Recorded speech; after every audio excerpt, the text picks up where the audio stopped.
Hey guys, my name is Alex. I'm a real estate investor and I want to make these videos to share with you the things I'm learning, the struggles I'm having, and hopefully you guys can use this information to accelerate your own journey.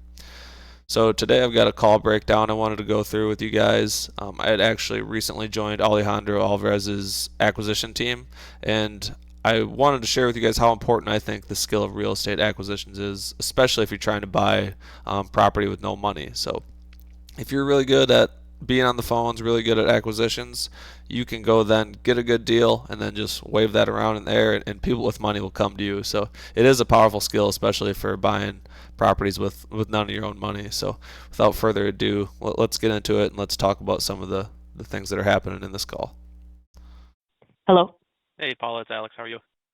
I'm fine. And how are you? I'm doing great. Say, it looks like you were actually talking to my team about your place on Dry Pasture Run a couple of months ago now. I just Yeah. kind of wanted to check back in with you. Are you still trying to sell that one?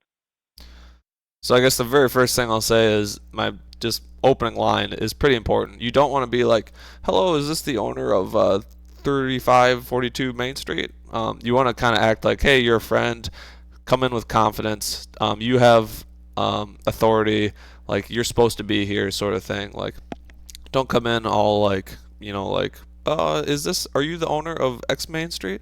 Because that's how you get hung up on like 50% of the time. So come in with confidence. You're like, hey Paula, how's it going? This is Alex. I have two parcels. I'm trying to sell one of them, and I need at least 50K for it. Okay. Okay. How big is that parcel? Um, the total is 86 acres, so that one is 43 acres. 43 acres. Okay. And can you kind of help me, like, catch me up to speed on what you've done so far to try to sell it? Nothing. I just keep.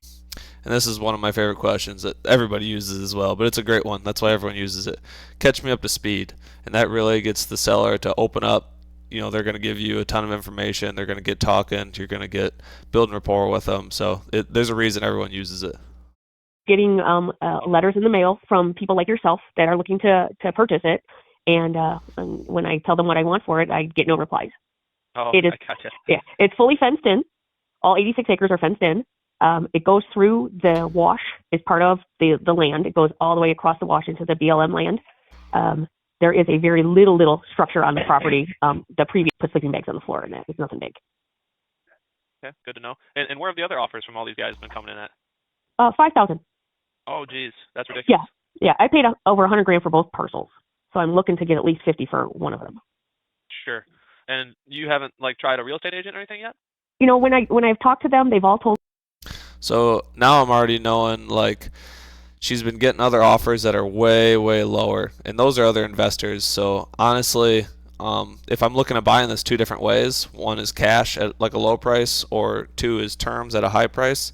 It sounds like she's already starting to disqualify herself as a cash candidate because she's been getting the cash offers already, but they're just crazy low compared to what she's willing to take. So now I'm already starting to like put that in the back of my mind, being like, okay, probably not going to be a cash deal. Now let's start thinking about terms, and I'll ask these disqualifying questions too, like, why haven't you just tried a real estate agent? And that'll give me more information, like she's about to share. Me that there is not a buyer. I'm asking too much. A bunch of different excuses, and so it's not even worth me to like list it with anybody because they don't have any active people looking for land like that.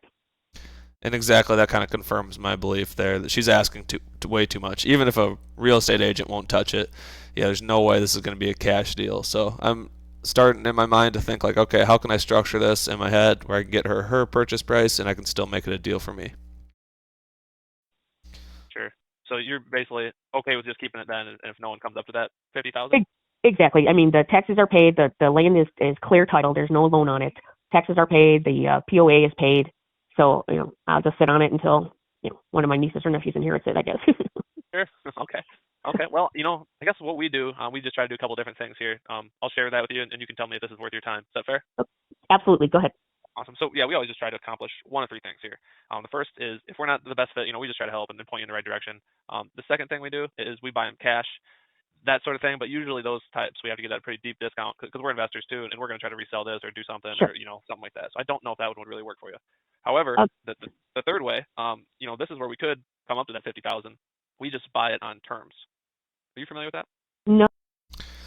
So what I did there was just set basically an upfront contract that is pretty powerful. I like to put this somewhere in the beginning of my calls most of the time, just saying, hey, here's what we do. And in this case, I already had enough information to know that basically cash was not going to work. So it kind of just gave me an opportunity to say, hey, I'm not your buyer cash, but I've got this other thing. Do you want to hear about that? And then in that case, she does. And when you're explaining this, these terms transactions, since they're not super common, you don't really want to be like, okay, here's how it works. What you would rather do is talk about a different one that you or your partners have done recently that kind of is similar to their situation. And that way, instead of being like, okay, here's what I'm offering you, it's more about, hey, here's what I did with this other seller. What about that one? It really worked for you. Oh, not at all. Okay, yeah, it's no problem. It's pretty simple. Basically, we just bought another tract of land from a guy named Robbie probably 2 weeks ago now. He wanted like 300,000. It was about, I can't remember. It was 200 something acres. Oh, okay. Again, he was he had a price in mind that he wanted, and he really wasn't willing to accept anything less. And that's fair. I get that. So what we did was said, hey Robbie, we'll come in at above market value as long as you sell it to us on terms.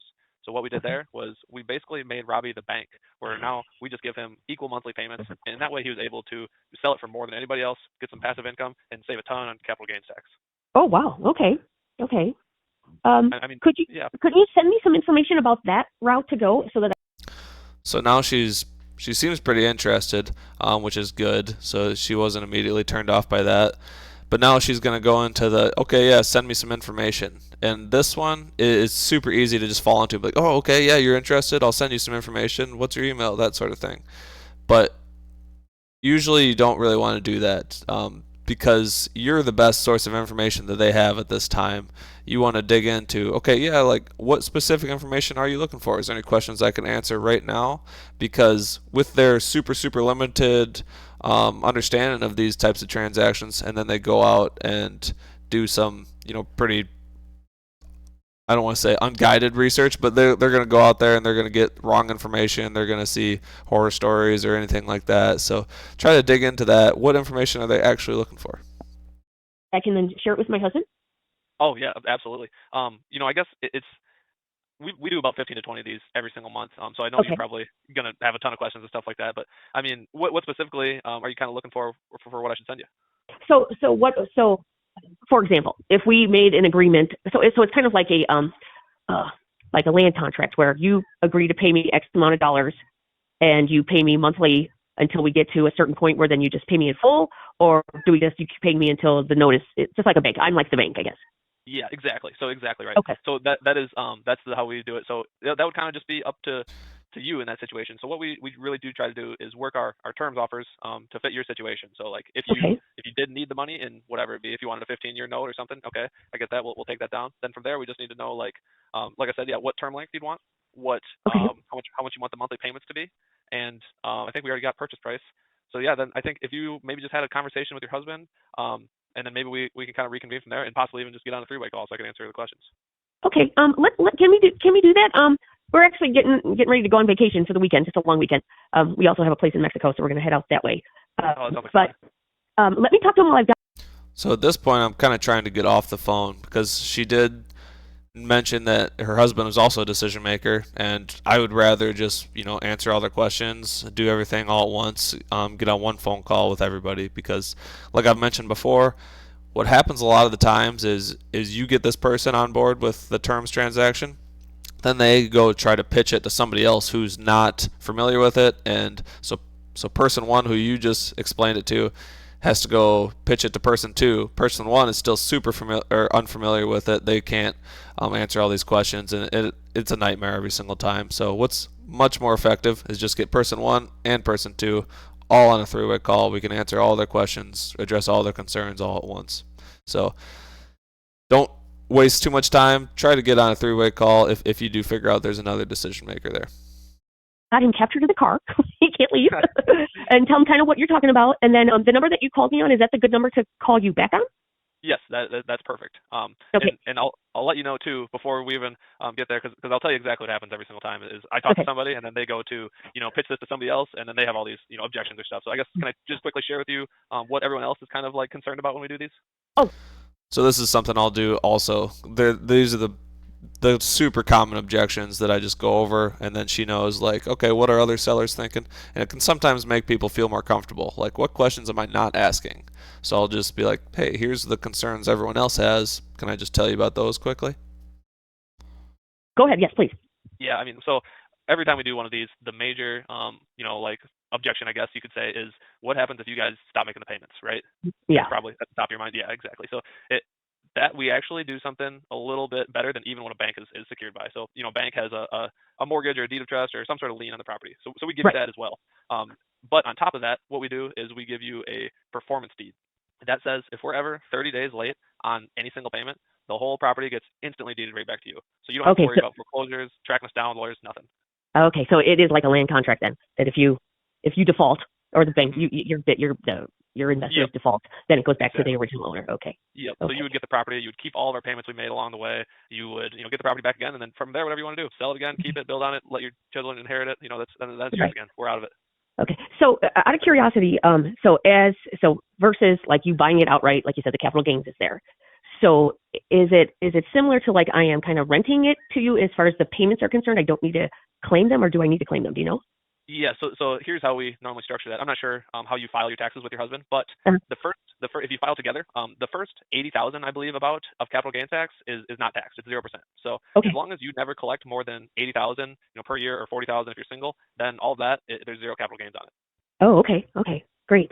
Great. And definitely, like I'm saying, I'm not a CPA or anything, but I know we do a Right. ton of Yeah. these. I just to cover my butt, I'm going to say that, but we do a Yeah. ton of these, so I'm pretty familiar. Okay. Okay. Yeah. So let me talk with him over the weekend. And where are you located as far as time zone? Oh, I am Eastern time. Okay. So if I called you about And that's pretty much the end of the call. We just set up the next three-way call with her and her husband. But yeah, we kind of get into a little bit. She was interested in the tax benefits, so I just quickly explained that, how you can save a bunch on capital gains, and then also explained the performance deed that we give sellers too, so they know that they're protected. And those two little things I did before I got on that three-way call, just to make sure, like, because she has to go now convince her husband to at least get on a three-way call with me. So if he has anything like that, I'll give her a little bit of ammunition there. So I think that is pretty important. But other than that, you guys, that's pretty much the call. It went pretty well. Ended up getting on a three-way call. I don't remember how that one went, but hopefully it went well. But yeah, let me know what you guys want to see more of. Let me know if this was valuable to you, if you took anything away from it. So.